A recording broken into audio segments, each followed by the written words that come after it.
Assalamu alaikum everybody, this is my 18th algorithm video, and in this video we will be learning how to make an algorithm to find the factorial of a number. So for example, we are given a number 5. If the number is less than 0, we know that the factorial of a negative number is undefined. Factorial of a negative number is undefined. Elif, if the number is equal to 0, then we print factorial of 0 is 1. Else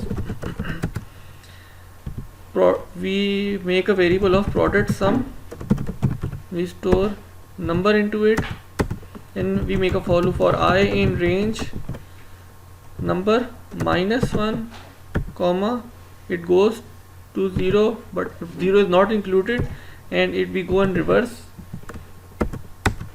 and we say product sum is equal to product sum into I, and we go out to the for loop and we print the product sum. Now as you can see, this is the number 5 is not less than 0, and it is not equal to 0, so it goes into the else condition and it prints out the product sum, which is 120. Now if I change the number to say 4, so the factorial is 24, and if I change the condition to say 0, so it prints out factorial of 0 is 1. This is all from my side. I hope you liked the video. Please share, like and subscribe to my channel. Thank you very much.